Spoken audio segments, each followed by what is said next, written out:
안녕하십니까. 반도체 소식을 전하는 고독 달팽이 김석준 수당입니다. 설 연휴는 잘 보내셨는지요? 저는 계속해서 하루도 빠짐없이 소식을 전했습니다.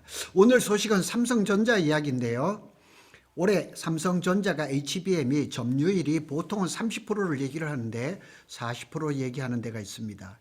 영업이익도 250조까지 얘기하는 거 있습니다. 슈퍼을 시대입니다. 삼성이 열었습니다. 그 얘기를 오늘 한번 해보도록 하겠습니다. 자, HBM4 가격이 $700대입니다. 자, 이것도 이번 연휴 기간 내에 나온 소식인데, 작년에 SK 하이닉스가 HBM4 가격을 $600대에서 계약을 한 걸로 알고져 있습니다. 그래서 오늘 얘기는 이겁니다. HBM4 40% 점유율, 영업이익 250조, 이런 얘기를 한번 쭉 해보도록 하겠습니다. 삼성전자가 작년에 영업이익이 43조 7천억, SK 하이닉스가 47조 1천억을 기록을 했습니다. 그런데 올해 아무리 봐도 대략 한 200조 영업이익은 올릴 것 같습니다. 그러면 작년보다 대략 한 거의 4배 이상, 5배 정도의 영업이익을 기록할 것이란 얘기죠. 그리고 삼성전자가 2018년 슈퍼사이클에 영업이익이 53조 원이었습니다. 그러니까 과거에는 상상도 못할 이런 숫자가 지금 얘기가 나오고 있습니다.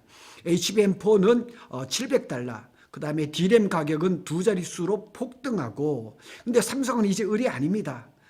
슈퍼사이클 중에서 완전히 슈퍼을이 돼버린 겁니다. 그러면 단락별로 한번 살펴보겠습니다. HBM 점유율 40% 현실성이 있는 얘기인지 한번 살펴보겠습니다. 자, 현재 구도를 볼까요? 25년 기준으로 본다면 1등이 SK 하이닉스 거의 60% 되죠. 삼성이 17%, 마이크론이 한 20% 이렇게 대략 나와 있습니다. 그래서 HBM3E까지는 SK 하이닉스가 절대적인 우위를 기록을 했죠. HBM4는 삼성이 2월 12일 날 엔비디아에 최초로 출하를 하면서 성공을 했습니다. 과연 이 40% 점유율 시나리오가 가능하냐? 조건이 한 두 가지가 있고 변수가 하나가 있습니다. 조건 하나, 엔비디아의 공급 비중이 확대가 돼야지죠. 그래서 지금 현재 HBM4를 요청한 곳은 사실상 한국 엔비디아 하나입니다. 그래서 이 엔비디아가 3월 16일인가요? 미국에서 이 GTC 2016을 이제 여는데 여기에 베라 루빈이 나옵니다. HBM4가 들어간 AI GPU가 됩니다. 만약 루빈 물량의 40% 이상을 삼성이 확보를 한다 그러면 삼성의 HBM 점유율은 35에서 40% 현실권으로 진입을 할 겁니다. 두 번째 요건이 있습니다. AMD가 채택을 해야죠. 삼성하고 AMD하고 관계는 굉장히 좋습니다. AMD도 AI GPU MI 250, 350, 올해 하반기에는 450이 나올 예정인데, MI 450 같은 경우는 HBM4를 채택을 하는데 성능이 굉장히 좋을 거라고 지금 나옵니다. 그래서 AMD가 차세대 AI 가속기에 HBM4를 적용합니다. 그래서 삼성의 채택 가능성이 높습니다. 제가 전에도 한 방송을 한 적이 있는데, 삼성이 AMD에다가 HBM을 팔아먹었죠. 그리고 AMD가 만든 GPU를 사들여 와서 화성 캠퍼스 남단 한쪽 모퉁이에다가 데이터 센터를 만들었죠. 잘 안 알려졌어요.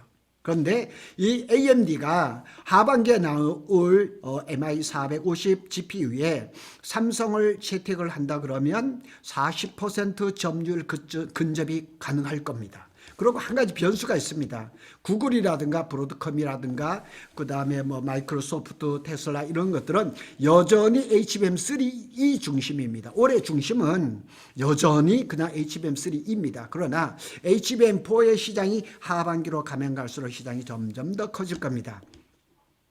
하지만 HBM4의 수요는 27년에 본격적으로 폭증할 것입니다. 그래서 올해는 HBM3E 중심이고, 내년에는 HBM4가 초기 물량이 들어가고 내년에 이제 꽃이 필 거죠. 결론적으로 보면 26년도에는 40%는 가능성으로 보고, 27년에는 40%는 공격적인 가정이죠. 만일 삼성이 HBM에서 점유율을 40%를 가져간다면, 그러면은 SK 하이닉스는 50% 그때에 머물 것이고, 그 다음에 마이크론은 한 10%대에 아마 점유율을 가져갈 것입니다. 두 번째로는 영업이익이 170조에서부터 250조, 이 숫자가 현실성이 있는지를 한번 살펴보겠습니다. 여러 기관에서 컨센서스를 이제 발표를 했는데 보수적으로 보면 160에서 170조. 자, 이것만 해도 작년에 43조 7천억이었으니까 거의 4배입니다. 그런데 중간적으로 보자고요. 중간을 봐도 180조에서 200조. 200조라 그러면 거의 5배입니다. 자, 이런 컨센서스. 그 다음에 공적적인 IB, 투자은행이죠. 여기서는 240에서 250조를 얘기를 하고 있습니다. 대단한 거죠. 이런 일은 역사상에 한 번도 없었고, 이것은 뭐 엄청난 일인데, 삼성전자가 과연 그것을 달성할 수 있는지, 왜 이렇게 수치가 컨센서스가 높아졌느냐? 여러 가지 이유가 있습니다. 범용 D램이 폭등을 하고 있습니다. PC D램은 90% 이상, 그 다음에 서버 DDR5는 99%, 거의 100%, 그 다음에 스마트폰 메모리는 3배, 300%, 브로드밴드 메모리라는 건 라우터라든가 셋톱박스라든가 통신장비 쪽에 들어가는 범용 D램 낸드 메모리를 의미합니다. 브로드밴드 메모리가 7배, 700%입니다.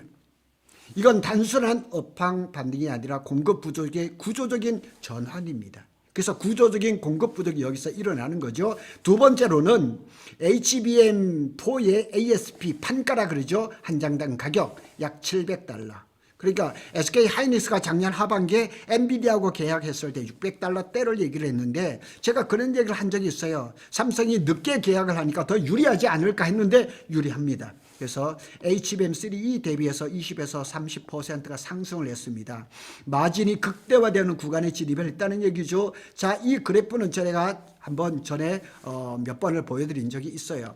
일본의 유노가미 타카시라고 반도체 학회 회장님입니다. 이분이 24년도에 그 추산을 해본 겁니다. 그래서 HBM3E는 $372, 그 다음에 HBM4죠, 여기죠. 여기는 $560를 예상을 했습니다. 그러니까 2년 전에 이렇게 예상을 했는데 그래도 작년에 SK 하이닉스가 이걸 계약을 할 때 이거보다 더 높이 계약을 했는데 지금 삼성이 아직 계약 소리는 들리진 않아요. 콜 소식도 아직 안 나요. 그런데 납품 소식은 벌써 이미 나왔거든요.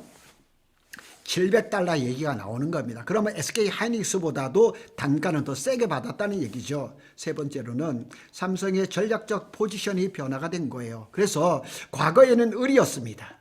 그리고 지금은 슈퍼을입니다. 공급자가 계약 조건을 정하는, 그러니까 이 삼성이 만드는 공급자잖아요. 공급자가 정하는 금액이 그냥 가격이 돼버리는 겁니다. 범용 D램도 잘 팔리죠. HBM도 잘 팔리죠. 캐파 선택국 보유, 이거를 진짜 삼성이 쥐고 있는 이게 핵심입니다. 자, 세 번째로는 진짜 핵심은 구조적 성장이란, 구조적 성장, 구조적인 말 참 많죠. 구조적 공급 부족, 뭐 이런 얘기 나오죠. 최근 모건 스탠리가 코멘트를 이렇게 달았습니다. 반도체 산업이 구조적 성장기로 진입할 수 있다, 이렇게 얘기했습니다. 모건 스탠리가 반도체 저승사자였잖아요. 그런데 지금 얘기는 완전히 달라졌습니다. 이 말은 굉장히 무겁게 들립니다. 과거 메모리는 호황이었다가 과잉 투자되고 공급 과잉 붕괴, 그러니까 다운 사이클 막 그냥 이렇게 되는 일이 그냥 반복이 됐었는데 지금은 AI 인프라가 구조적으로 확장을 하면서 장기 수요가 고정화되는 겁니다. 그래서 오늘도 신문에 난 거 보니까 메모리 반도체 슈퍼사이클이 2030년 이후까지 간대요. 그러니까 이 수요를 예측을 하는 것이 그 수요를 발표하는 기관들마다 날마다 다릅니다. 날마다 긍정적으로 달라지고 있습니다.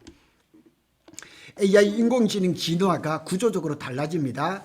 에이전틱 AI, AI가 사람의 이제 완전히 비싼 역할을 하죠. 피지컬 AI, 로봇이 엄청나게 지금 확대가 되죠. AGI 확산되죠. 이거는 이제 맞춤형, 주문형 반도체가 되죠. 저전력 메모리가 확대가 되죠. 그래서 이거는 단기적인 붐이 아닙니다. 산업 체질이 완전히 바뀌고 반도체 산업도 변화가 되고 있습니다. 그러면 삼성이 올해 영업이익이 250조가 가능할까? 여기에 대해서도 한번 살펴보겠습니다. 가능 조건 한번 살펴보면 D램 가격이 연중 강세가 유지가 돼야 됩니다. 1분기만 해도 지난달 1월 달만 해도 굉장히 많이 올랐습니다. HBM 마진율이 50% 이상이 유지가 돼야 되죠. 두 번째 요인이고, 세 번째로는 낸드도 회복이 동반해야 되는데 낸드도 지금 동반 상승하고 있습니다. 그 다음에 엔비디아하고 AMD가 물량이 확대가 되고 그 외에 빅테크 기업들의 물량이 추가가 돼야 됩니다. 그럴 가능성은 충분히 있습니다. 위험 변수도 있습니다. 항상 위험도 생각해야죠. 빅테크의 캐펙스가 둔화되죠. 만일 데이터 센터가 지금 굉장히 많이 이제 건설할 거라고 예정이 돼 있는데 많이 확 줄인다든가 이랬을 때는 문제가 생기죠. AI 인프라 투자 속도가 조절이 된다든가 중국 변수, 예상보다 빠른 그 반도체 그 캐파 증설, 이거는 네 번째는 아닌 것 같아요. 예상보다 빠르게 증설을 할 수는 없어요. 그 다음에 제가 또 방송을 했지만은 일론 머스크가 테라팹을 만들 거라 그러면서 한국에다가 구인 광고를 냈어요. AI 반도체를 설계를 할 수 있는 사람 테슬라로 오라. 뭐 이렇게 했는데 또 이 약간의 일론 머스크의 리스크가 또 있을 것 같기도 합니다. 고독 달팽이니까 한번 결론을 내보겠습니다. 자, 삼성전자가 점유율, HBM 점유율 40%를 가져가려면 26년에는 과감한 가정, 올해 26년에 달성을 못해도 됩니다. 그러나 27년에는 현실적인 목표가 가능합니다. 또 한 가지, 영업이익 170조. 자, 영업이익은 보수적으로 봤을 때는 170조는 매우 현실적이라는 얘기입니다. 그러니까 작년에 43조 7천억이었으니까 4배 정도의는 수익이 날 것이다. 그 다음에 200조도 가능할 것 같아요. 사이클 유지가 가능한다 그러면 200조도 가능하고, 그런데 250조를 얘기를 한단 말이에요. D램 가격이 예상보다 더 폭등해 가능하겠죠. IB은행들, 그러니까 투자은행에서 시나리오라는 거죠. 과연 이것이 가능할까? 점유율 40%와 영업이익이 250조. 250조를 기대하기는 좀 그렇지만 200조는 좀 한번 노려볼 만하다, 이런 생각이 듭니다.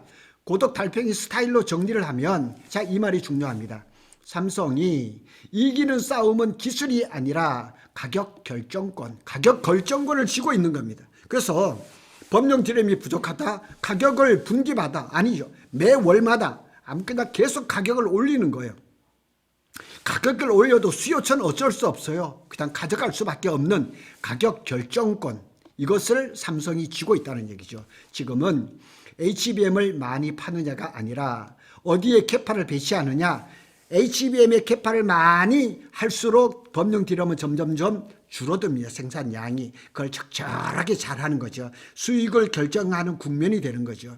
그러니까 제가 말씀을 드렸죠. 법령 디램의 원가는 10 내지 15%예요. 그럼 다시 말해서 85에서 90%가 수익이라는 얘기죠. 그러면 HBM도 적당하게 하고 법령 디램도 수익을, 돈을 끌어들이는 그런 전략을 잘 해야 되죠. 이건 과거하고는 완전히 다른 국면, 다른 사이클에 들어간 겁니다. 그래서 삼성전자에 대한 전망은 올해는 밝다, 이렇게 말씀을 드릴 수가 있고, 또 연휴가 끝나고 난 다음에 2월 19일 뭐 다른 정치적인 이벤트가 많지만 우리는 주식시장이 어떻게 움직일까, 과연 삼성전자가 18만 원이 깨져서 19만 원, 20만 원을 고지를 점령할 수 있는지, 이것도 잘 보시길 바랍니다.